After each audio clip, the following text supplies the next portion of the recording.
E hoje nós vamos falar dos exames complementares, exames de imagem que ajudam no diagnóstico dessa disfunção.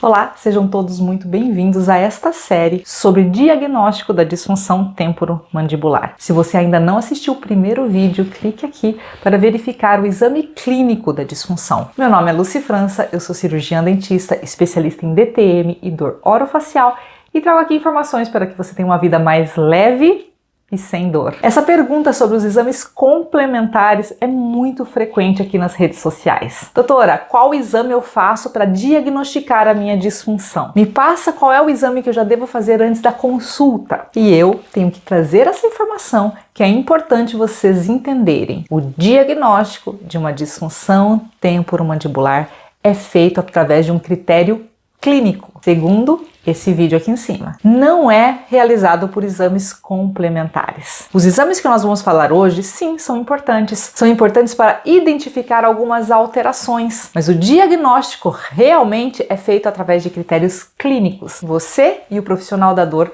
fazendo avaliação física, fechando um critério diagnóstico no consultório. Isso é diagnóstico de disfunção temporomandibular. Hoje nós vamos falar então dos exames complementares.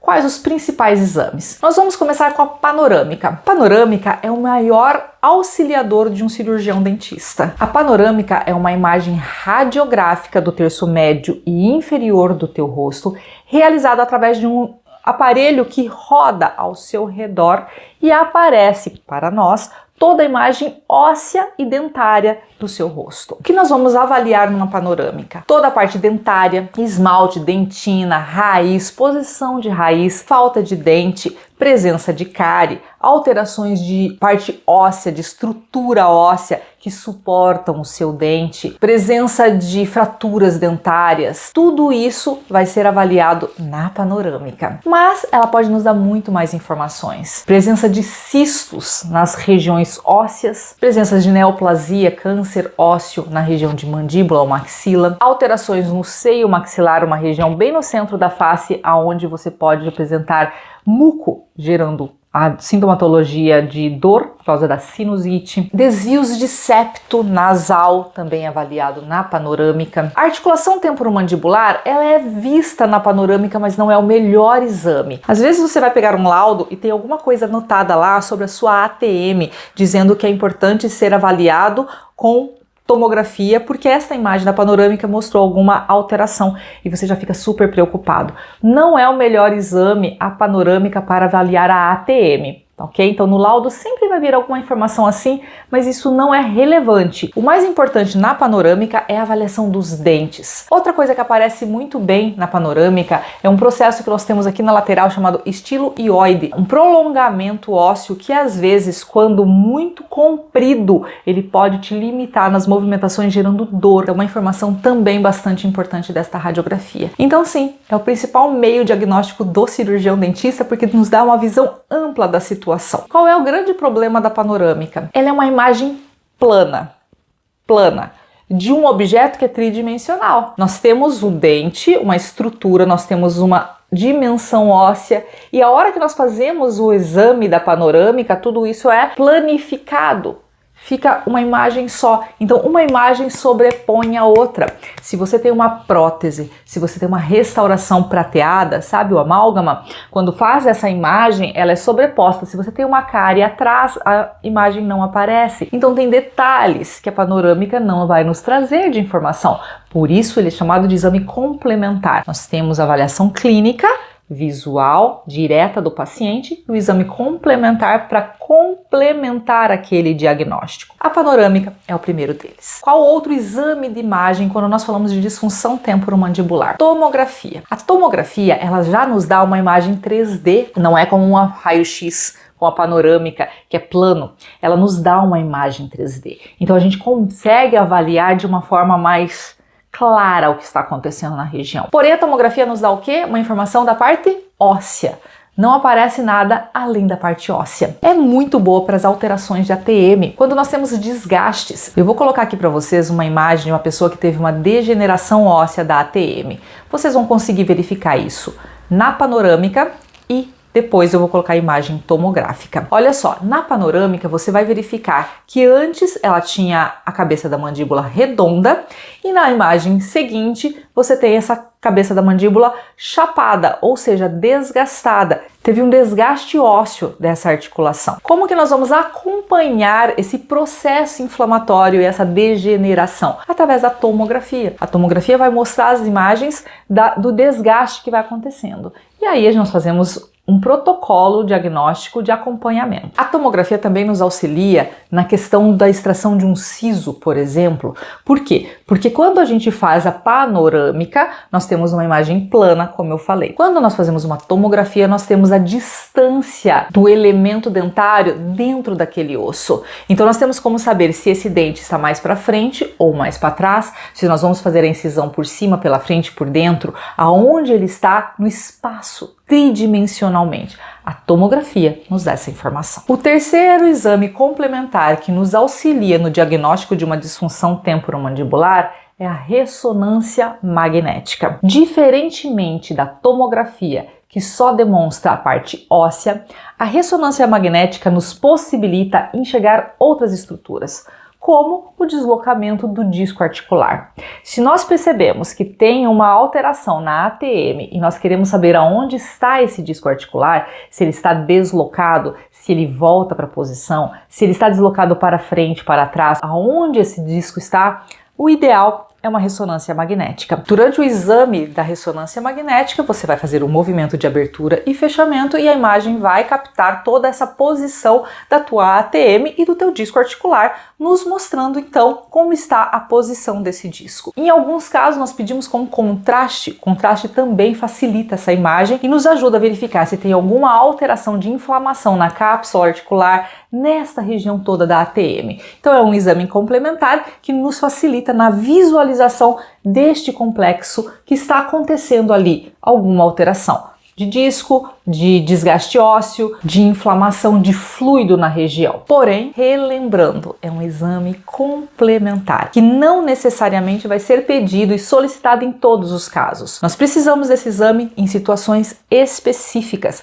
onde o exame clínico ainda não fechou e nós precisamos de alguma coisa a mais para chegar no resultado. Ou e necessidade para acompanhamento de um caso. Nós estamos tendo uma degeneração óssea, nós estamos tendo algum problema inflamatório. Como está a evolução deste caso? Daí sim nós precisamos de um acompanhamento com imagem. Outro exame complementar que nós podemos solicitar no caso de diagnóstico da disfunção temporomandibular. Um exame chamado polissonografia. Vocês já ouviram falar? A polissonografia é um exame muito comum nos casos de alteração de sono, onde é avaliado ronco, a apneia do sono, super importante para os casos que vão usar aparelho de avanço para a diminuição do ronco. Porém, nos casos de DTM, nós vamos avaliar o bruxismo noturno. Quando se coloca eletrodos no músculo masseter, é possível avaliar se você faz bruxismo durante a noite, qual a frequência, em que momento da noite você está fazendo esse bruxismo.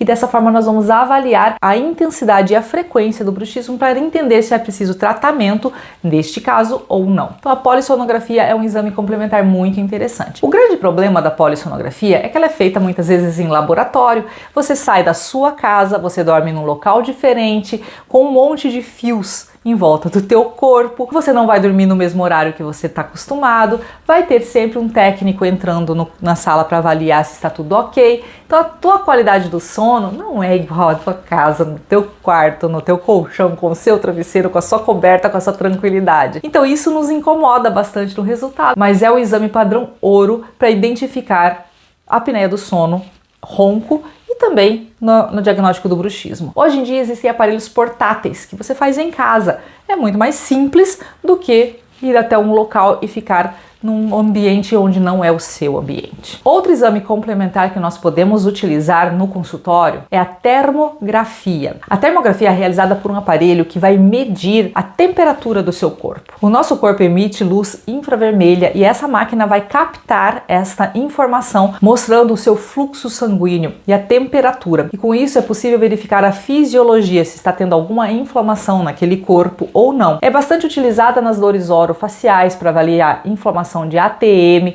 e também a presença de pontos gatilhos da parte muscular. Eu uso a termografia muitas vezes para comparar o lado direito com o lado esquerdo. É uma ferramenta interessante. Outro exame complementar que pode ser um auxílio no diagnóstico das disfunções temporomandibulares chama-se eletromiografia. Vamos separar o nome? Eletromiografia. Mio de músculo, grafia de gráfico, e ele vai mostrar pra gente qual é a intensidade de uso da sua musculatura. Veja só nessa imagem aqui.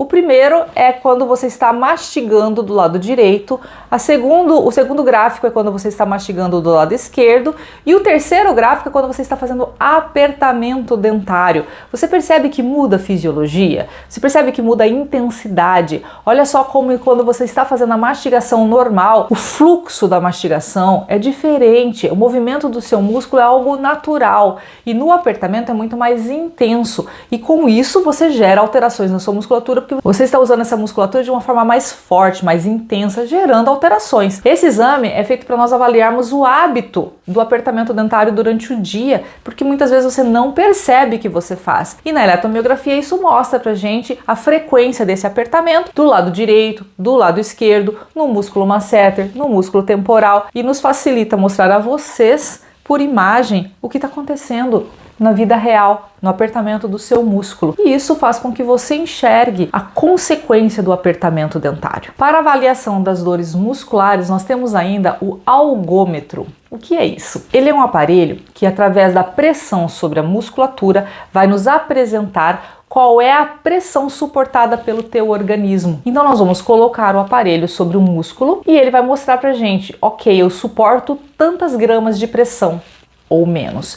E isso nos mostra se você tem uma alteração muscular ou não. Nos facilita no acompanhamento, no tratamento também. Nos facilita no diagnóstico e no acompanhamento da melhora da sua dor muscular. Porém, gente, dor é algo subjetivo. Tem pessoas que qualquer dor é número 10. Tem pessoas que já têm um limiar à dor maior e olham para a situação e falam, nem tá doendo, e a pressão está sendo feita. Então a gente tem que ter um parâmetro. O profissional que lida com esses instrumentos tem que saber muito bem utilizar essas informações. Por isso eu sempre comento com vocês, profissionais especialistas em dor estão acostumados a manusear e a interpretar esses exames complementares. Mais importante do que o exame em si é o profissional que vai interpretar essas informações que os exames complementares estão passando. Você que fez um exame de laboratório, cuidado com o laudo. O profissional que vai descrever o laudo, ele precisa informar tudo que ele verificou. E muitas vezes você lê o laudo e você se desespera. E não é tudo aquilo. É sim necessário ser escrito. Aquele profissional que lauda precisa escrever os detalhes. Porém, não é através dessas informações que nós vamos fazer o diagnóstico. E outra coisa, o seu corpo é altamente adaptável. Se nós pegarmos 50 pessoas que não vieram para uma consulta por causa de dor ou deslocamento articular, não tem sintomatologia, eles foram pegados aleatórios de uma população X e nós vamos lá e fazemos uma ressonância magnética dessas 50 pessoas. Vocês podem ter certeza que nós vamos encontrar várias alterações de imagem nessas pessoas, apesar da ausência de sintomatologia clínica. Então, fiquem alertas. Nós não tratamos a imagem, nós tratamos o ser humano. A imagem é um exame complementar que muitas vezes vai trazer informações anatômicas, mas não são fisiológicas. Pode ter um desgaste, pode ter uma alteração anatômica, mas fisiologicamente teu corpo está funcionando e é isso que é o importante. É para isso que eu gostaria de trazer essas informações hoje para vocês, compreenderem quais são os exames complementares que nós podemos usar nas disfunções temporomandibulares, mas alertar que mais importante que os exames complementares é o conhecimento do profissional que vai interpretar esses exames. E alertar a você para não se assustar com o laudo. O laudo é necessário, mas ele não é o mais importante. E se você ficou apreensivo com a leitura de um laudo, não deixe de levar essa informação para o profissional que cuida de você. Questione, porque a diminuição do seu medo, da ansiedade, da sua preocupação também auxilia na diminuição da sua dor. Não fique com dúvida, não fique preocupado. pergunte ao profissional. Com certeza ele vai conseguir te conduzir a um conhecimento para te acalmar quanto a tudo isso. E se sim tiver alguma alteração necessária de tratamento, qual é o caminho para tratar tudo isso? Mas a diminuição do medo é importante, não esqueça disso. Se você ainda tiver alguma dúvida sobre os exames complementares na área de disfunção temporomandibular, que na última segunda-feira do mês nós temos as respostas às suas perguntas, no quadro Pergunte ao Especialista. Então coloque o seu comentário, a sua pergunta aqui embaixo, que será comentado no último vídeo do mês. E eu vou fazer um pedido a você. Dê um like aqui embaixo, que isso facilita para que o YouTube distribua esse conteúdo para mais pessoas. E se você ainda não está inscrito no canal, se inscreva para receber as notificações dos próximos vídeos. Na próxima semana nós vamos falar sobre os exames de outros profissionais que vão auxiliar também no diagnóstico da disfunção temporomandibular. Até a próxima!